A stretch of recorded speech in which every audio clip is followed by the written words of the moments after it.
Hello दोस्तों, कैसे हैं आप। उम्मीद करती हूँ आप सभी बहुत अच्छे होंगे। चलिए जानते हैं अपनी आज की कहानी के बारे में। रात के 12 बज रहे थे, उसका फ़ोन आया। हेलो, किसी ने फुसफुसाहट भरे लफ्ज़ों में कहा। हाँ बोलो, उसने भी हौले से कहा। सब तैयारी हो गई क्या? सुबह 4 बजे की बस है। मैंने अपने कपड़ों का बैग तो पैक कर लिया है, पैसे और गहने लेने हैं। अपने सब डॉक्यूमेंट भी ले लेना। हो सकता है कि दोनों को ही नौकरी करनी पड़े। नया घर संसार जो बसाना है। ओके, मैं सब कुछ लेकर तुम्हें कॉल करती हूँ। उसने सबसे पहले माँ की अलमारी खोली और उसमें से गहनों का डिब्बा निकाला। अपने लिए बनवाया गया मंगलसूत्र बैग में डाला, अंगूठी और झुमके पहन लिए। चूड़ियों का डब्बा उठाकर बैग में डाल ही रही थी कि माँ की तस्वीर नीचे गिर पड़ी। उसे याद आया, माँ की बरसों की इच्छा थी कि सोने का चूड़ा पहनने की, मगर जब पापा का एरियर मिला था तो चूड़ा बनवाया गया। वो माँ ने ये कहकर उसके लिए संभाल कर रख दिया था कि जब बिट्टू की इंजीनियरिंग करके नौकरी लग जाएगी तब खूब सारे बनवा लूँगी। अभी तो मेरी शादी के लिए रख लेती हूँ। मेरी लाडो कितनी सुंदर लगेगी इसमें। उसने तस्वीर वापस अलमारी में रखी और चूड़ा बैग में रख लिया। अब बारी थी नकदी की। घर में 75,000 पड़े थे। पापा कल ही बैंक से एजुकेशन लोन लेकर आए थे। बिट्टू का आईआईटी का दूसरा साल चल रहा था।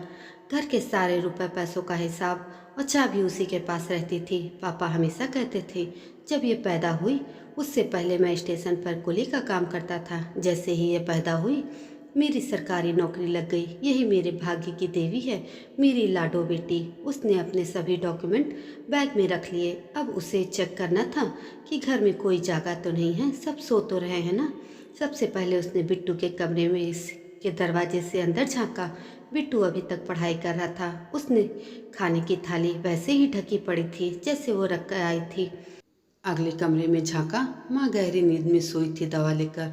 माँ हमेशा ही कहती है, इस दवा में कोई तो गड़बड़ है जो नींद बहुत आती है। यह मुझे शुगर भी पूरी बीमारी है, लगकर खत्म ही नहीं होती। दरवाजे की झर्री में से पापा दिखाई दे रहे थे। वह अपनी ही वर्किंग टेबल पर बैठे व्यापारियों का बही खाता तैयार कर रहे थे। अभी कुछ दिन पहले ही उन्होंने यह नया काम ढूंढा था। पापा कहते हैं कॉमर्स पढ़ा हूँ, बही खाता भूलने लगा था। चलो इससे भूलूंगा भी नहीं और एक्स्ट्रा इनकम भी हो जाएगी। सब अपने काम में व्यस्त थे। वो अपने कमरे में आई और उसे फ़ोन लगाया। सब रास्ते साफ हैं, सब अपने काम में लगे हैं। मैं चुपचाप घर से बाहर निकलूंगी, उससे पहले फ़ोन करके बता दूंगी। अच्छा, तुमने सारे गहने और पैसे ले लिए ना? हाँ ले लिए। तुम बार बार गहनों और पैसों का क्यों पूछ रहे हो? अरे बेबी, वह इसलिए कि नया घर संसार बसाना है। नई जगह जाते ही काम थोड़े मिल जाएगा, तो हमें घर के रूटीन कामों के लिए पैसा तो चाहिए ही। मेरा मोबाइल भी बहुत पुराना है, मुझे नया मोबाइल भी लेना है और फिर मैं कोई ना कोई नौकरी पकड़ लूँगा जिससे हम आराम से ज़िंदगी जिएंगे। सुनो, एक बात पूछूं क्या? तुमसे इतनी हिम्मत नहीं कि मुझे कमाकर अपने पैसे से रख सको, खाना खिला सको? ऐसी बात नहीं है बेबी, तुम बिन रहा नहीं जाता और हम जाते ही मंदिर में शादी कर लेंगे और काम मिलेगा तो आराम से जिएंगे ना। सुनो, तुम एक काम करो, अभी भागने का प्लान कैंसिल करते हैं। पहले तुम काम करो और इतना पैसा कमा कर इकट्ठे कर लो कि 2 महीने तक काम भी न मिले तो हमें भूखों मरने की नौबत ना आए। जैसे ही तुम पैसा इकट्ठा कर लोगे हम भाग चलेंगे। तब तक तुम इंतजार करो, ना कर पाए तो मुझे भूल जाना। अरे बेबी, बात तो सुनो मेरी। लड़की ने फ़ोन काट दिया। वो अपने पिता के कमरे में झाँक कर आई। वो अभी भी बही खाता लिख रहे थे। उसने दरवाज़ा खटखटाया। क्या बात है लाडो, सोई नहीं तुम? पापा, एक बात कहनी है। कहो लाडो। पापा, जब तक बिट्टू की पढ़ाई पूरी ना हो मैं नौकरी करना चाहती हूँ। मेरी पढ़ाई पूरी हो चुकी है, घर में बेकार बैठने से क्या फ़ायदा?